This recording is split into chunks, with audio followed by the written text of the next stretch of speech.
पन्नगे च सुरेंद्रे च कौशिके पाद संस्पृशि निर्विशेष मनस्काय श्री वीर स्वामिने नमः। आरहत वाङ्मय में कहा गया है, स ओ वसंता अममा अकिंचना स विद्य विद्यानुगया जशंसिनो उपसन्ने विमलेव चंदिमा सिद्धिं विमानाय उवेन्ति ताइनो। कई साधक इस जीवन के पश्चात देवलोक में चले जाते हैं तो कई मोक्ष में भी चले जाते हैं, सिद्धि को प्राप्त हो जाते हैं। देवगति में भी उच्च स्थिति को प्राप्त करना एक विशेष बात है और मोक्ष को प्राप्त कर लेना तो परम विशेष बात मानो हो जाती है। परंतु मोक्ष की प्राप्ति के लिए अध्यात्म की उच्चता की अपेक्षा होती है। शास्त्रकार ने कहा, स ओ वसंता सदोपशांता, सदा उपशांत रहने वाले, उपशम में रहने वाले, कोई गुस्सा नहीं, आक्रोश नहीं, शांत रहने वाले। अममा, कोई ममत्व नहीं, ममकार नहीं, ऐसे साधक। अकिंचना, जो अकिंचन है, जिसके पास कुछ है तो मानो किंचन उसके पास है, और कंचन किसी के पास हो सकता है। जो अकिंचन है, अकंचन मतलब कुछ नहीं है, सोना तो दूर और कुछ भी ऐसी परिग्रह जैसी चीज नहीं है। तो अममत्व है और अकिंचन है कि ममत्व नहीं है भीतर में, मान लें तो ऊपरी तौर पर भी पदार्थों से बहुत मुक्त है। कोई कह दे कि मेरे पास करोड़ रुपये हैं, साधु कह दे करोड़ रुपये रखूंगा, ममत्व नहीं रखूंगा। अब ममत्व है कि नहीं है, भगवान जाने, करोड़ रुपये रखना वो व्यवहार में परिग्रह ही है, तो वो किंचन साधु को नहीं रखना। तो अमम भी है और साथ में अकिंचन भी है। और ऐसे साधक, ऐसे साधु जो अपनी साधना में लीन रहने वाले, संयमी, संयम में लीन रहने वाले हैं, तो फिर साधना करते करते एक स्थिति की प्राप्ति होती है, केवल ज्ञान मिल जाता है। केवल ज्ञान मिल गया, फिर तो मोक्ष उस जीवन के पश्चात निश्चित है। केवल ज्ञान मिलने के बाद आगे जन्म नहीं हो सकता। एक बार मृत्यु तो होनी ही है, जन्म नहीं होता। और अथवा मोक्ष में न जाए तो फिर देवगति में वे साधक, वे जीव जा सकते हैं। तो उपशांत होना, क्षमाशील होना, और ये अहंकार नहीं, माया नहीं, लोभ नहीं, या बहुत मंद हैं कसाई। अहंकार भी एक वृत्ति है और आदमी में वो अहंकार का नाग भी फुफकारता है। कभी कभी आदमी को घमंड आ सकता है, कुछ है पास में, किंचन है, तो उसका घमंड कि मेरे पास यह है। ज्ञान है तो ज्ञान का भी घमंड आ जाए कि मैं इतनी डिग्रियां प्राप्त कर चुका हूँ, कितना डबल एमए वो एमए कर लिया और वो सीए, इतनी डिग्रियां प्राप्त कर ली है, तो ठीक है, उपलब्धि तो वो हो सकती है, उसका घमंड नहीं आना चाहिए। साधु को भी अहंकार आ जाए कि मैं इतना शास्त्रों का वेता हूँ, संस्कृत भाषा जानता हूँ, प्राकृत भी जानता हूँ, अंग्रेजी से भी परिचित हूँ, भाषण दे सकता हूँ और मेरा इतना नाम है, ख्याति है, तो साधु में भी घमंड आ सकता है। ज्यों बन की बन राजिया खाती देत खपाई, त्यों साधक की साधना ख्याति देत खपाए। तो ज्यों वन की वन राजिया खाती देत खपाए, त्यों साधक की साधना ख्याति देत खपाए। कि जंगल में पेड़ आदि है, कोई आदमी काट दे, खाती ऐसा कोई आदमी पेड़ों आदि को काट दे, खत्म कर दे, इसी प्रकार साधु की साधना ख्याति, उदो तो खाती, ये ख्याति, ये ख्याति की भावना, लालसार, अहंकार, ये चीजें हैं, वो साधु की साधना को मानी कुछ मंद कर सकते हैं। तो ये ख्याति की भावना, अहंकार की भावना, संस्कृत में कहा गया अभिमानम सुरापानम गौरवम घोर रौरवम प्रतिष्ठा सूकरी विष्ठा त्रयम त्यक्त्वा सुखी भवे। कि अभिमान सुरापान, मदिरापान की तरह है, तो ये गौरव भी घोर रौरव नरक के समान है। प्रतिष्ठा की यह भावना है सूकरी की, सूरी की विष्ठा के समान है। इन तीनों को छोड़कर आदमी सुखी बन सकता है। तो यह अहंकार मानो विनय नाशनो, मान है वह विनय का नाश करने वाला है। मान आ जाता है अहंकार, फिर विनय करना हमारे लिए, आदमी के लिए मुश्किल हो सकता है। तो मान और विनय आपस में मानो विरोधी हैं। मान है तो विनय नहीं, विनय है तो मान नहीं, एक रहेगा। प्रेम गली अति सांकड़ी, क्या मैं दो न समाये। तो मैं हूं तो प्रभु नहीं, प्रभु है तो फिर मैं नहीं। जब मैं था, जब प्रभु है तो मैं नहीं है, फिर जब मैं था तब प्रभु नहीं, जब प्रभु तब मैं ना आई। प्रेम गली अति सांकड़ी, क्या मैं दो न समाये। कि प्रभु के प्रति प्रेम समर्पण है, फिर मैं कुछ नहीं, सब प्रभु के प्रति अर्पित है। मैं है तो प्रभु नहीं है, फिर दोनों में एक रह सकता है। एक क्यों कि गली संकड़ी है, संकड़ी गली में दो आदमी नहीं आ सकते, आ जा नहीं सकते, एक ही जा सकता है। यह छोटी सिंगल रोड, छोटी सी रोड हो, छोटी रोड, तो एक ही ट्रक एक ही जा सकता है। बाकी सामने से इधर आए तो दो का रास्ता नहीं है, एक का ही रास्ता है।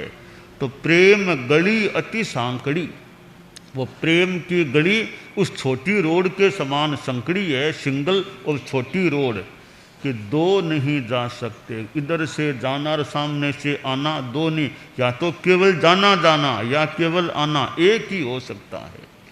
तो जब मैं था तब प्रभु नहीं, जब प्रभु तब मैं ना आए। जब मैं अहंकार मैं, तब प्रभु विराजमान नहीं है, उभरे हुए नहीं है। जब प्रभु विराजमान हो गए, प्रभु के प्रति भक्ति, फिर मैं नहीं रहा, एक रहेगा। या मैं रहूँगा या प्रभु रहेंगे, यानी मैं अपने आप को प्रभु में विलीन कर दूंगा।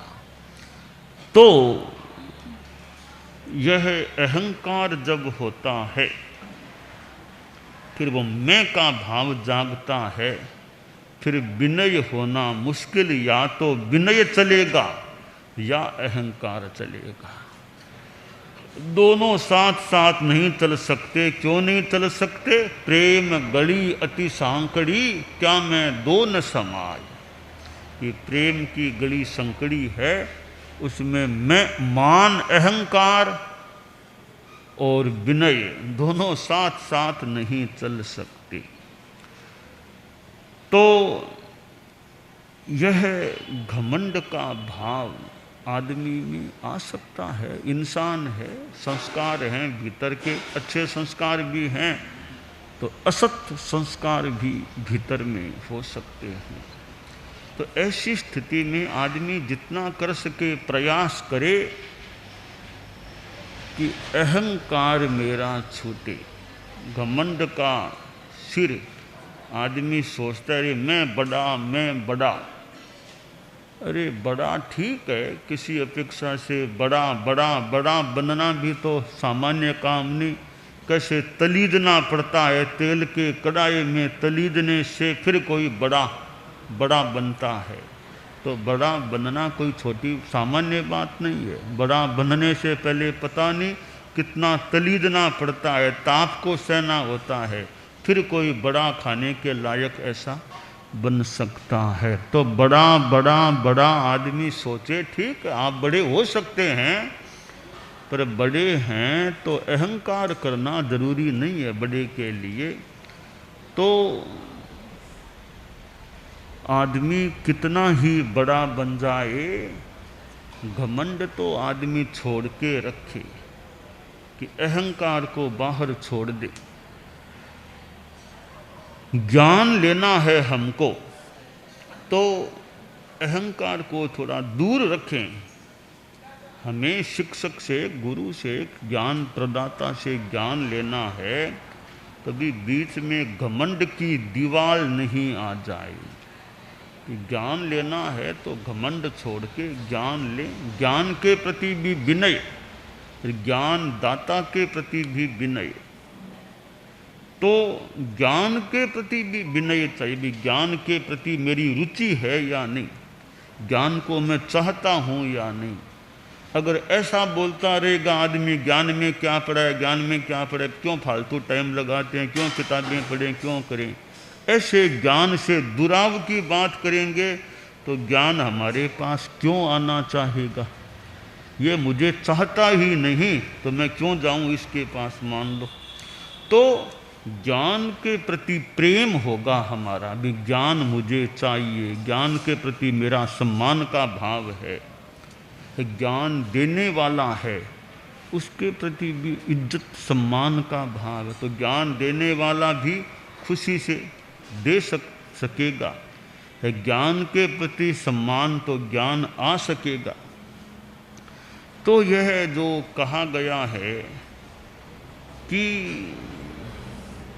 अभिवादनशीलस्य नित्यं वृद्धोपसेविनः चत्वारि तस्य वर्धन्ते आयुर्विद्या यशो बलम। तो अभिवादनशील है, वृद्धों की सेवा करने वाला है। वृद्ध कोई ज्ञान से वृद्ध है, कोई उम्र से वृद्ध है, कोई और किसी विशेषता पद से वृद्ध नाम बड़ा है। तो वृद्धों की सेवा करने वाला है, उसके चार बातों का विकास हो सकता है। क्या विकास? चार बातें कौन सी?